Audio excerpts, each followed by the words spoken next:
All right, guys, it's episode 2. I feel like we've shaken off the nerves. We're a little bit looser this week. And thank God, because I know, look, I'm going to say this every week, right? But I genuinely am excited to talk to these people. And this person, especially so.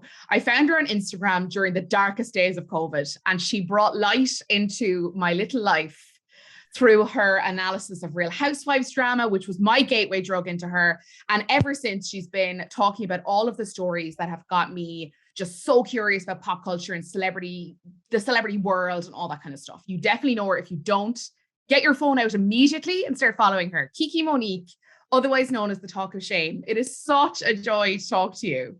I love being here. I feel like I'm in Ireland again, which is like one of my favorite places in the world. When were you in Ireland? It was literally like, I think right before the pandemic. I think I went in 20, or maybe it was further than that. It might have been much further than that. Everything feels like a haze before COVID. But before the pandemic. And it was so fun. Everyone was so nice. And I went for St. Patrick's Day, which, good. Seems like such an American thing to do. But it was actually so much fun. I feel like that is very American, but also we love St. Patrick's Day. So also the crack is good. Like the vibe is good. And I feel like you probably kept those memories over COVID just to keep you nice and warm. Oh yeah. I was shocked at like how much fun everyone was having, and the best corned beef and cabbage I've ever had in my life. I still dream about it to this day. Corned beef. Oh my God. That just reminds me of like my childhood. My dad used to eat it straight from the can, and ever since I'm like, I can't with corned beef. I can't with corned beef. Kiki, we start every episode. I say every episode, we've only done one. So we're going to start episode 2 as we started episode 1. Generally, how has your week been? I know you have a very busy week coming up, which I am so excited to keep an eye on your Instagram. I had a really fun week. I love wrestling. I don't know if like American wrestling is popular where you are, but like I have grown up on like WWE. And so I went to a women's wrestling match. There's like a Women of Wrestling show that's happening. And there was a live match in LA, and I got to go, and it was so fun. And it made me want to be a lady wrestler again. So I have always, it's like a bucket list item. I want to go to like WWE SmackDown or one of them before I like hit the grave. I'm like, I need to experience this, because everything I've heard is that like the audience experience is just electric, and it just sounds like such a bizarre night out. And I have to, was it WWE, or was it like a separate? It's called WOW, Women of Wrestling. It's like, I think it's maybe like new. It's new to me. I hadn't heard of it before. So it's all women wrestlers, but same energy. Yeah. And like, it was so much fun. Yeah, that's a goal. That is a goal. And when I tell people, they sound really surprised, because I feel like WWE was huge here when I was a child. Like when we were younger, it was really big. Not so much anymore. I guess like divas and stuff brought it back and all those kind of things. But I feel like it's not the like cool thing to like as much anymore, where I'm like, I really still want to go and make that childhood dream happen. Well, that's the thing. Like, yeah, when I was growing up as a kid, it was really big, and then I let go of it. And it was actually reality shows that brought me back into loving wrestling again, because we know it's a fake thing. Like I always call Real Housewives basically my wrestling. It's like, we know it's fake, but there's elements of like realness in it. Yeah. And having those reality shows for wrestling was cool, because look, these people are really putting their bodies through the ringer, and like all the training they have to do, like at this one facility in Florida, it's hardcore. So it was really cool. And like, obviously with the divas and the Bella twins, I love them all. The divas was insane, because you saw women like, people were just like, oh, it's fake, it's not real, they're all acting. I'm like, sorry, you try having a child and then coming back and performing the stunts that they're performing, and you tell me that that's not sport. Like, it's insane. Like seeing the Bella twins come back after pregnancies and do what they did, I was like, this is mental. Like, this is crazy. They're amazing. This is not a story we're covering today, but I'm glad we had a little quick debrief. We got stung right before our first episode launched last week. We were very excited, very nervous. And the night before this story broke, we had already recorded. So it was tough shit for our listeners. It was like, we're going to do it next week. Thankfully, it's kind of rumbled on, and we've got a little bit more to it. So we're going to cover it a little bit more retrospectively over the last week. It's been a pretty crap week for Adam Levine, right? Like, it's been a pretty bad week to be, more so Behati Prinsloo. I feel like it's a worse week to be Behati Prinsloo.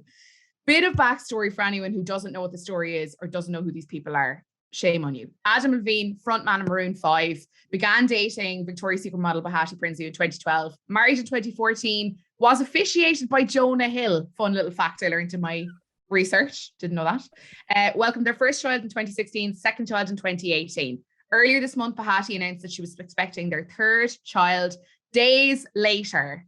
An Instagram model called Sumner Stroh posted on TikTok claiming that she had been having a year-long affair with Adam and that things had kind of fizzled out. And months later, he popped back up in the DMs saying that him and his wife were having a child and he wanted to name the child Sumner, her own name, and was like, is that okay? Is that cool?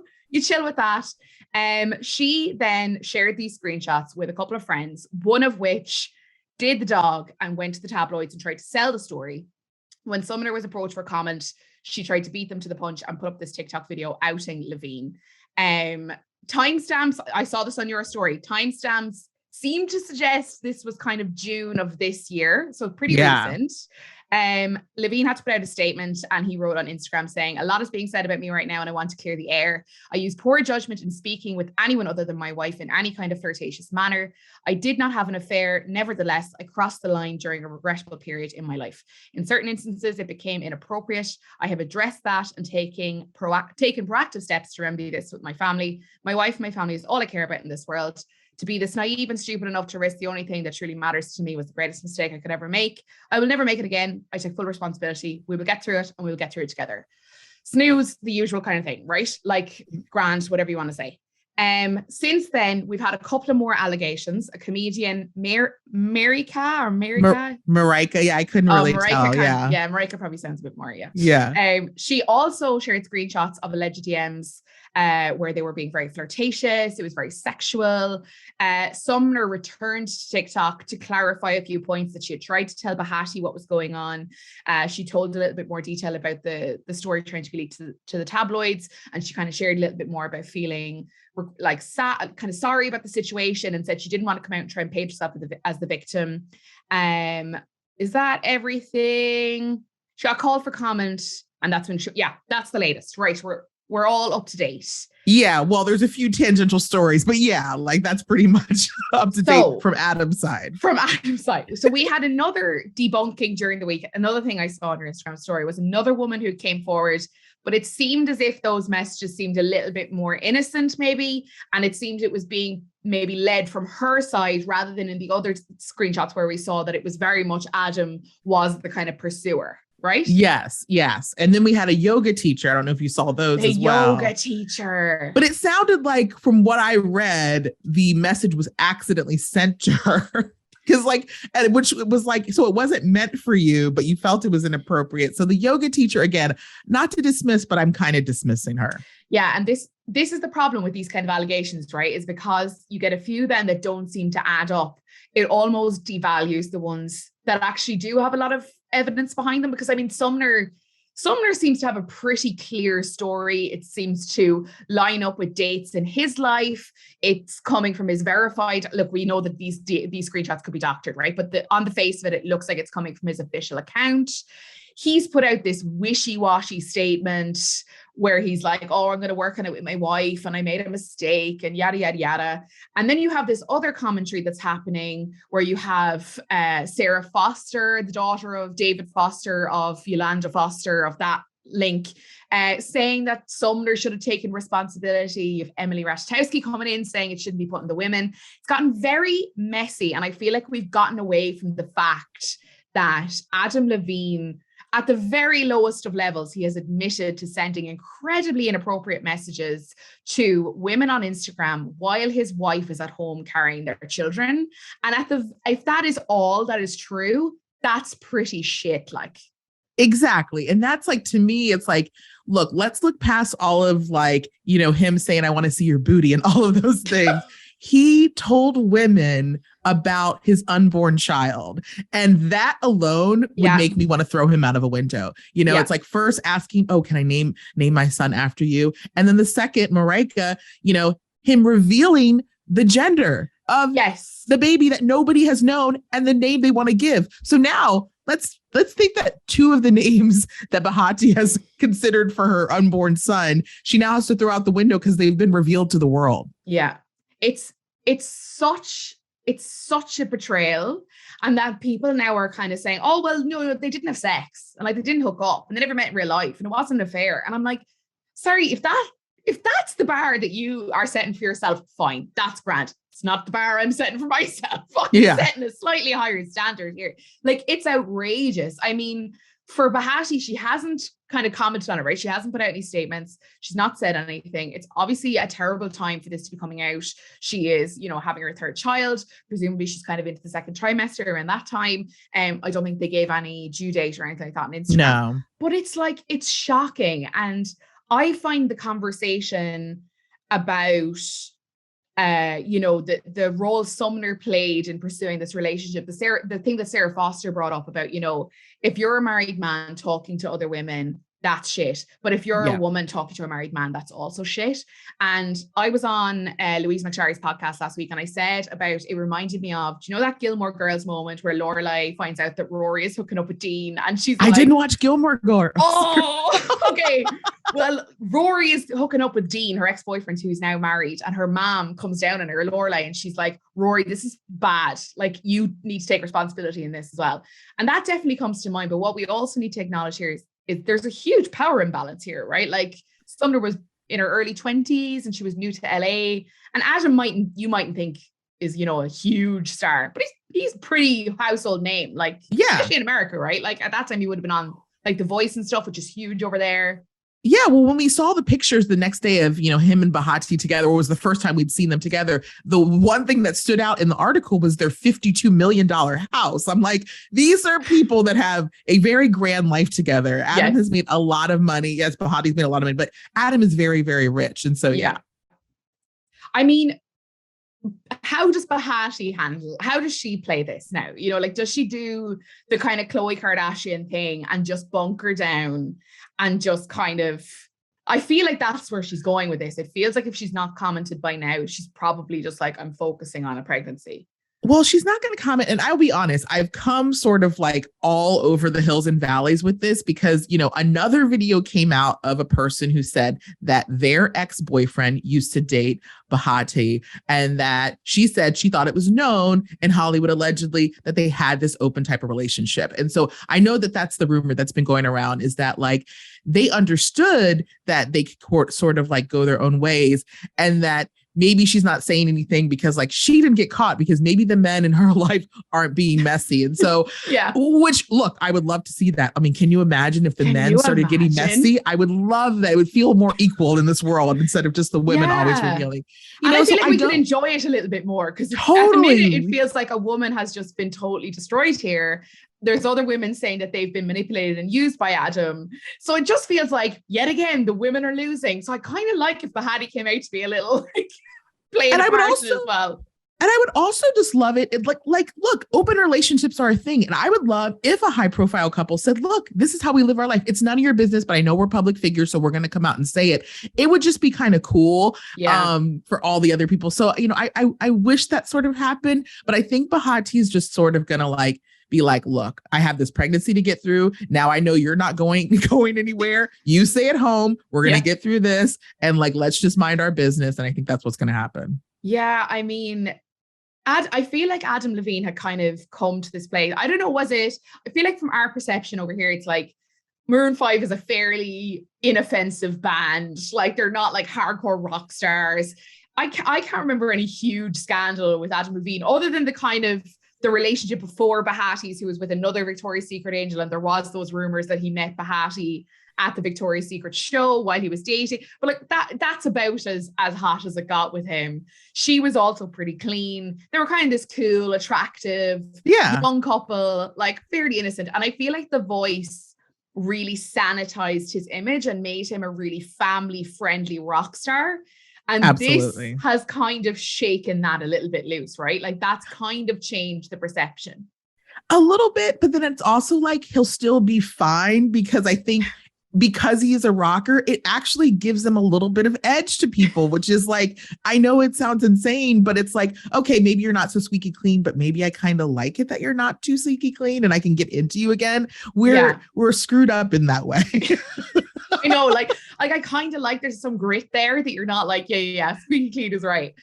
Do you look, this is all speculative and there's no way of proving anything like 100%, but like, I believe Sumner Stroh. It feels like a very watertight story that she's told, right? Yeah, I absolutely, like, the minute I heard the story, there was nothing in me that did not believe anything. And it's like, I absolutely believe that, you know, they were having some type of relationship. I personally believe that they did meet in person because, you know, based on those messages, it sounds like it is. Yeah. None of the other women have admitted to seeing him in person, so it's kind of like she's the only one, but I believe her. I do. Now, of course, what comes with all of that are now the people who want to come after her and be like, she was such a bully growing up and all of those things, which is like the extra. Yeah, I mean, that also has nothing. That kind of has nothing to do with it. Like, just because she might have been an asshole 5 years ago doesn't mean that she could, like, you know what I mean? Like, we've all done shit that we probably regret. Absolutely. Like, it doesn't really have any bearing. I find it very, very interesting. I am loving the analysis of Adam's flirting style, like his "you're so fucking hot" and all the memes that go along. Like, I mean, I would like to say that he's got that edge now, like we were just saying there, but like his flirting game is like seriously dull. Like, all of those text messages do was prove the point of, like, you know how we always say like hot people just don't have to try as hard, right? And that's why they don't have any game. And it's like, that's what it felt like to me, is like, you think you can just say like two words and we're gonna like fall over you. And it's like, oh, it was so funny too. I remember this story when all of this came out, like during quarantine, you know, I was staying with a bunch of people. And one night we were like drunk or whatever. And I remember we DM'd Adam Levine. I don't remember why, but it was like we did. And it was just funny. He never wrote back, obviously. Oh no, I was but like when this all came out, it was like, what if we had been like his type? Like, the possibility that he could have responded is amazing to me. Can you imagine if you guys caught him? Can you imagine the like detailed receipts that we would get if we actually had like all of the information? Yeah, it's like, and people get on this whole thing of like, oh, you know, like, why were they screenshotting? Let's be real. If anyone slides into your DM, you are screenshotting every moment of that. So it's like, I don't even put that on her. Like, come on. I don't understand people being like, it seems very suspicious that she'd have these pictures. I'm like, if my friend sent me something a little bit catty, I'd be screenshotting that and sending it to someone, being like, look what she just said. Like, totally. Like, why would you not screenshot this? Like, it's crazy. It also brought up this conversation about vanish mode and what all this was on Instagram. And I feel like we all had a bit of a nightmare trying to figure out, like, do I have this update? Like, is this a type of Instagram feature that I have where it was like, if you've read the message, it's then deleted, kind of like a Snapchat story, right? Like that kind of yeah, it's like if you swipe up in your DMs, the screen turns black, and then everything you send, as soon as they open it and close it, it goes away. I think it's a newer feature, but I didn't think people knew about it. And what's so funny is people were like, when I was posting how to do it, people were like, don't tell anyone, we need people to, and I'm like, come on, I don't think that I'm revealing. And someone made a good point too, is like, guys like that who have that much power, and I'm not saying just Adam, I'm saying all guys who have power, or even women, people who have power and money, sometimes they just don't care. And sometimes they might do these things because, let's say down the road, this scandal comes out and they're irrelevant. It might make them relevant again. Yeah. You know, like, they realize that like bad publicity isn't always the end. It's not going to kill his career. He's probably going to make more money this year than ever. Yeah. And while like I always say this about the Kardashians, that they kind of bank all of these stories to use them when and if they need them. And while a negative story right now mightn't be good for them or good for Adam, like you say, in 3 years' time, if he's like struggling to get attention on certain projects, a bad news story can be enough to generate that interest again and then get that conversation started. So like, absolutely, for sure. I guess I just find that conversation that Emily Ratajkowski started about putting the blame on the women and all that kind of stuff so interesting, that I'm just like, let's just break it down to like what he has admitted to doing at the very lowest level. just not it. I love the think pieces that come out of this like nonsense news, though. It is really amazing.